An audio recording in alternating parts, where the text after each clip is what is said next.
लगेगा अगर 33 इयर्स की एज में 33 साल की उम्र में आप लोगों के पास आ जाए करीब करीब 14 करोड़ रुपए? मजा आएगा दोस्तों। इस वीडियो को एंड तक देखना बिकॉज फाइनेंशियल मार्केट्स की पूरी दुनिया बदल चुकी है एंड काफी सारी इंटरेस्टिंग चीजें हो रही हैं। और आज हम वापस एक क्रिप्टो करेंसी रिलेटेड इंसिडेंट के रियल लाइफ केस स्टडी के बारे में डिस्कस करेंगे, तो एंड तक जरूर देखिएगा। दोस्तों एक व्यक्ति हैं ग्लोबर कॉन्टेसेटो नाम के, जो कि अभी बन चुके हैं मिलियनर। उनने पासा लगाया था हमारे जो फेमस, जिसके हमने एक वीडियो बनाया था पिछले हफ्ते, डॉज कॉइन पे। कुछ लोग डॉगी कॉइन बोलते हैं, कुछ डॉज कॉइन बोलते हैं। अब मुझे नहीं पता इसको प्रोनाउंस कैसे किया जाता है, लेकिन भावनाएं समझिए। तो इन व्यक्ति ने इधर पैसा लगाया और अभी एट प्रेजेंट इनकी net worth based on the Doge coin investment is करीब करीब 14 करोड़। तो दोस्तों समझने वाली बात है कि एग्जैक्टली हुआ क्यों इनने इसमें इन्वेस्ट किया और इससे हमको सीखने क्या मिल सकता है, तो आप समझते हैं। तो ये व्यक्ति करीब करीब 2019 में अपने इन्वेस्टमेंट जर्नी की शुरुआत करी 2019 में, और वो भी उनने चालू करा रॉबिनहुड ट्रेडर्स। रॉबिनहुड ट्रेडर्स वहाँ का शेयर होता है और मतलब विदेशों का, एंड तो सेम वहाँ पर वैसी चीज़ें चलती है, डिस्काउंट में चलता है, काफ़ी सारी पब्लिक है, कभी कभार हैंग हो जाता है, क्रैश हो जाता है एंड सो ऑन। तो अब सीन ऐसा है कि एंड पॉपुलर काफ़ी है, तो उनने वहाँ पर तब इन्वेस्ट किया था कुछ अच्छे अच्छे स्टॉक्स पे। फॉर एग्जाम्पल ऊबर में किया था, टेस्ला में किया था, और हम सभी को पता है कि 2019 के बाद इन सारे स्टॉक्स के साथ क्या हुआ। They actually ran up really quickly, जिसके कारण जिसने भी वहाँ पर इन्वेस्टमेंट किया उसे बहुत सारा पैसा। तो अब सीन कुछ इस तरह से होता है कि इनका कॉन्फिडेंस बढ़ जाता है, और इससे पहले इनकी जो सैलरी रहती है वो सालाना $36,000 ये कमाते रहते हैं। $36,000 ये कमाते रहते हैं। कहीं पे वीडियो एडिटिंग का काम करते हैं और काफ़ी इधर उधर उनने रैंडम काम किए रहते हैं। बट उनके दिल में एक तमन्ना रहती है कि यार मैं अभी तक अपना एक घर अफोर्ड नहीं कर पाया, couldn't purchase one house of my own. तो वो चाहते थे कि मैं एक अपना खुद का घर हो। अब obviously millennials and everyone wants to own their own home, लेकिन उनको जहां पे घर खरीदना था वहां पर मिनिमम बजट जा रहा था करीब करीब $1 मिलियन का, मतलब 6 करोड़। अब जाहिर सी बात है, जब उन्होंने अपनी सैलरी के बेसिस पे कैलकुलेट किया तो हमको भी समझना जरूरी है। फॉर एग्जाम्पल अगर मुंबई जैसी जगह की बात करें या इवन दिल्ली की बात करें, तो अगर एक जॉब हम कर रहे हैं और बहुत एक्स्ट्रा ऑर्डिनरी नहीं कर रहे हैं, मतलब एक ढंग की जॉब नहीं कर रहे हैं, तो it becomes very difficult at this point of time to own a own house. हम रेंट में रहते हैं स्टार्टिंग में और उसके बाद EMI पे लेते हैं। तो ये व्यक्ति के साथ भी कुछ इस तरह का इशू हो रहा था।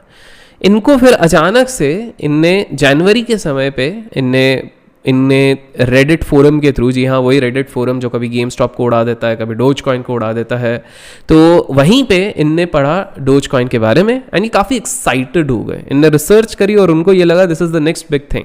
अब इसके बाद इनने जो किया वो तो और भी हैरानी वाली चीज़ है। इनने अपने सारी चीज़ें काट के, अपनी सारी सेविंग निकाल के, अपने बैंक का एक एक कौड़ी निकाल के करीब करीब $250,000 उनने वहाँ पे जमा किया। सारा का सारा इस पे लगा दिया डोज कॉइन।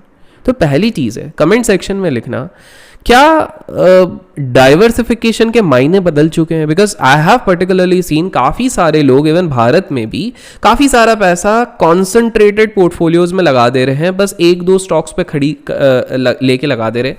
क्या ये अप्रोच एक्चुअली में सही है? क्या ये सेफ है? एंड अगर आपको लगता है ये सेफ है या नहीं है तो कमेंट सेक्शन में बिल्कुल लिखिएगा। तो इनने तो बिल्कुल इस तरह से किया और यही चीज़ अब हो गई है करीब करीब $2 मिलियन।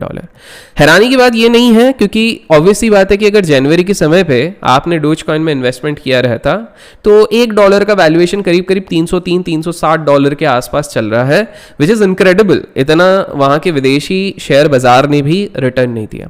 कुछ इसी प्रकार की चीज़ें हमारे भारतीय शेयर बाजार में भी देखी गई हैं। लास्ट 1-1.5 साल में अचानक से हर कोई financial genius, financial wizard, financial analyst बन गया, specifically on YouTube and Twitter. Because जाहिर सी बात है, आपने अगर कुछ भी लिया हो, चाहे स्मॉल कैप, चाहे मिड कैप, चाहे लार्ज कैप, कुछ भी लिया हो, कहीं पर भी आपने ₹10 भी लगाए हो, ₹10 का एटलीस्ट ₹15 हो चुका है।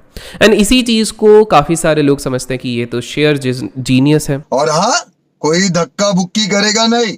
इनफैक्ट ये जनाब भी अपने आप को as a Doge coin expert portray कर रहा है। अब इनका लॉजिक आप समझिए, ये क्या कहते हैं, इनका कहना है कि भाई मैंने देखा कि ये मीम्स में बहुत चल रहा है, इसलिए मेरे को इस पर बहुत सेंस लगा और मैंने इस चीज़ पे इन्वेस्ट किया। दूसरी चीज़ ये कह रहे हैं कि मुझे क्या लगता है कि ये जितने सारे बड़े बड़े लोग बोलते हैं ना कि सेफ रहो, अपनी सिक्योरिटी देखो, ये सब ना एक सीक्रेट से हमको दूर रखना चाहते हैं। एक्चुअल में पैसा तो रिस्की इन्वेस्टमेंट से ही बनता है, लेकिन ये जानबूझ के, बिकॉज ये अपना मेजर वेल्थ अपने पास रखना चाहते हैं और पुअर लोगों को रिच नहीं देखना चाहते हैं, इसलिए ये लोग ऐसा बोलते हैं कि भैया सेफ खेलो, बट ऐसा ये चीजें बेकार है।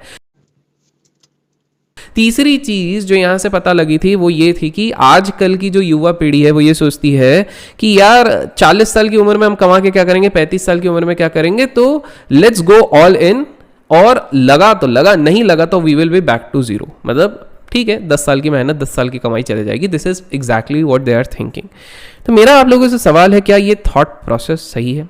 इनका ये कहना है कि आज के टाइम पे हमको हमारे ट्रेडिशनल फंडामेंटल एनालिसिस और टेक्निकल एनालिसिस को लात मार देनी चाहिए। द रीजन इज बिकॉज आज की क्राउड इतनी ज़्यादा स्मार्ट है कि कोई भी चीज़ अगर ट्रेंडिंग चलेगी तो पूरा क्राउड उसके तरफ आएगा, तो ऑटोमेटिकली उस एसेट का वैल्यूएशन बढ़ जाएगा।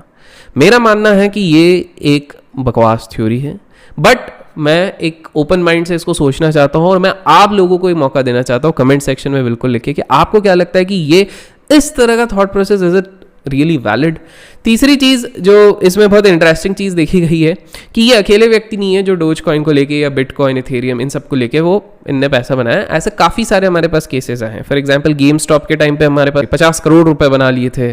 फिर वैसे ही हमारे पास अलग अलग इंसिडेंट्स आए। Even India we have plenty of examples in last 1.5 years. Last 1-1.5 साल में अगर किसी ने इन्वेस्टमेंट किया तो वो अपने आप को सुपर हीरो समझने लग गया है, कहीं पर भी किया हो। तो अब आपको समझना है पहली चीज़ कि ये सारी चीज़ें स्पेक्यूलेशन है। स्पेक्यूलेशन शॉर्ट टर्म में हो सकता है आपको रिटर्न दे दे, लेकिन जिस भी दिन ये चीज़, मैं ये नहीं कह रहा हूँ 1 महीने बाद, 2 महीने बाद, 3 महीने बाद, 1 साल, 2 साल, 3 साल, 4 साल, जब भी ये सारा बवाल खत्म होता है तो इनका हर्ष बहुत बुरा होता है एंड पब्लिक ज़मीन पे आ जाती है। And that is exactly where we say rich becomes richer, poor becomes poor, because rich लोगों को ये फटने के पहले पता चल जाता है तो वो लोग अपना मुनाफा बांध के निकल जाते हैं। लेकिन जो पुअर लोग होते हैं, because they believe on secondary sources of information, हमारे पास डायरेक्ट हमको थोड़ी पता कि बेसिक अंदर मार्केट में क्या चल रहा है, हमको तो सिर्फ बाहर की चीज़ें पता रहती है ना, तो वो लोग फंस जाते हैं। तो मेरा सजेशन आप लोगों से ये रहेगा कि ये डोज कॉइन हो गया या जो भी हो गया, इस पर आप इन्वेस्ट करो, उस पर कोई रोक टोक नहीं कर रहे हैं, लेकिन अपनी पूरी संपत्ति उस पर मत लगाओ। सी आप पूरी लगाओगे, हो सकता है डबल ट्रिपल हो जाए, आप खुश हो जाओगे। फिर ये जुए की आदत इतनी आसानी से जाती नहीं है, आप और लगाओगे और एक दिन आएगा जिस दिन कुछ गड़बड़ हो जाएगी। तो उससे बेटर है आप एक परसेंटेज वाइज पे उस चीज़ पे इन्वेस्ट करो। दूसरी चीज़, आप इस चीज़ को हमेशा याद रखो that anything which goes up too quickly up it comes down also with the equal speed. तो आपको समझना है कि अगर बहुत ही तीव्रता से कोई एसेट क्लास बढ़ता है तो एटलीस्ट अपनी पार्शियल बुकिंग वहाँ पे करते रहो। ये जनाब बोलते हैं कि बोले मैं अभी भी बुक नहीं करूँगा, तो मुझे नहीं पता कि ये चीज़ सही है कि गलत है, बट मेरा मन कहता है, मेरी एनालिसिस कहती है कि ये चीज़ गलत है। और इन सारी चीज़ों से बचने के लिए हम कुछ चीज़ें कर सकते हैं। फॉर एग्जांपल हम अपना डाइवर्सिफिकेशन कुछ इस तरह से करें कि 10-15% हम स्पेक्यूलेशन पे लगा दें, 10-15% हम शॉर्ट टर्म ट्रेडिंग पे लगा दें, 40% हम लगा दें इक्विटी इन्वेस्टमेंट्स में, 30-40%। उसमें से फिर अपन 20% लगा देते हैं let's say ETFs, index funds, mutual funds, जो भी है इस पे लगा दें। कुछ चीज़ें हम स्मॉल केस पे लगा सकते हैं। बाय द वे काफ़ी सारे लोगों ने मुझे रिक्वेस्ट करी थी on Insta DM as well as YouTube के कमेंट्स में कि सर आप स्मॉल केसेस थोड़े से बना दो, थोड़ा सा हमको हम उस पर वो कर सकते हैं ताकि 10-15 ईयर्स का इन्वेस्टमेंट। तो अगर आप चाहते हैं मैं आने वाले किसी वीडियो पे ये चीज़ करूँ तो मेक श्योर आप कमेंट सेक्शन में स्मॉल केस लिखें। जितने ज़्यादा कमेंट्स होंगे उस हिसाब से मुझे पता लगेगा कि whether we have to create or not. तो आशा करता हूँ आज के इस वीडियो से आपको एक नया इंसाइट मिला होगा। अगर मिला है तो लाइक कीजिए, शेयर कीजिए और सब्सक्राइब याद से कीजिए इस चैनल को। Till then keep learning, keep growing, keep investing and keep trading.